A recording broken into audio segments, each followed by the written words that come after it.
17ರಿಂದ 19ರವರೆಗೆ ನಡೆಯುವಂತಹ ವಿಶಾಲಿ ಜಾತ್ರಾ ಮಹೋತ್ಸವದ ಸಂದರ್ಭದಲ್ಲಿ ಬಂಡಿಗಣಿ ನೀಲಮಾಣಿಕ ಮಠದ ಅನ್ನದಾನೇಶ್ವರ ಸ್ವಾಮಿಗಳವರು ಪ್ರತಿ ವರ್ಷ 3 ದಿವಸದ ಮಹಾದಾಸೋಹವನ್ನು ನೆರವೇರಿಸಿಕೊಂಡು ಬರ್ತಾ ಇದ್ದಾರೆ.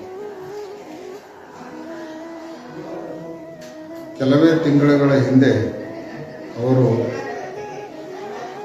ಶಿವನ ಪಾದವನ್ನು ಸೇರಿರೋದ್ರಿಂದ ಈ ವರ್ಷ ಹೆಂಗಪ್ಪ ಏನಪ್ಪ ಅಂತ ತಿಳ್ಕೊಂಡು ನಾವೆಲ್ಲ ಆಲೋಚನೆಯನ್ನು ಮಾಡ್ತಾ ಇದ್ದೀವಿ.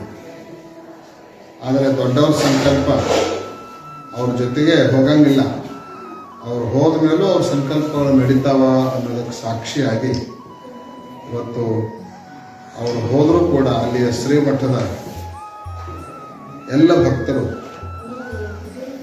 ಅವರು ಪ್ರತಿ ವರ್ಷ ಯಡೂರಲ್ಲಿ ದಾಸೋಹ ಮಾಡ್ತಾಯಿದ್ರು. ಅದನ್ನು ಯಾವ ಕಾರಣಕ್ಕೂ ನಿಲ್ಲಿಸಂಗಿಲ್ಲ. ನಮಗೆ ಅವಕಾಶವನ್ನು ಕೊಡಬೇಕು, ನಾವು ದಾಸೋಹ ಮಾಡ್ತೀವಿ ಅನ್ನುವಂತಹ ಒಂದು ಭರವಸೆಯನ್ನು ಅವರು ಕೊಟ್ಟು ಆ ವ್ಯವಸ್ಥೆಯನ್ನು ಜವಾಬ್ದಾರಿಯಿಂದ ನಿರ್ವಹಿಸಲಿಕ್ಕೆ ಅವರು ವಹಿಸಿಕೊಂಡವರಾಗಿದ್ದಾರೆ.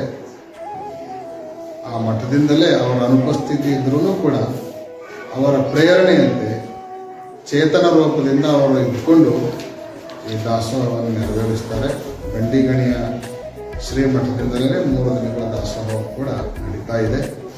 ಅವರು ನಮ್ಮ ಜಾತ್ರೆಯ ಒಂದು ದೊಡ್ಡ ಬ್ಯಾಕ್ ಬೋನ್ ಆಗಿತ್ತು.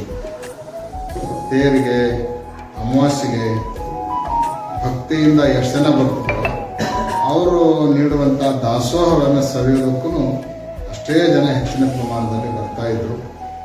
ಇವತ್ತು ಅವರ ಅಗಲುವಿಕೆಯಿಂದ ಒಂದು ರೀತಿಯಿಂದ ಈ ಭಾಗ ನಾವೆಲ್ಲ ಒಂದು ರೀತಿಯಿಂದ ದುಃಖದಲ್ಲಿದ್ದೇವೆ.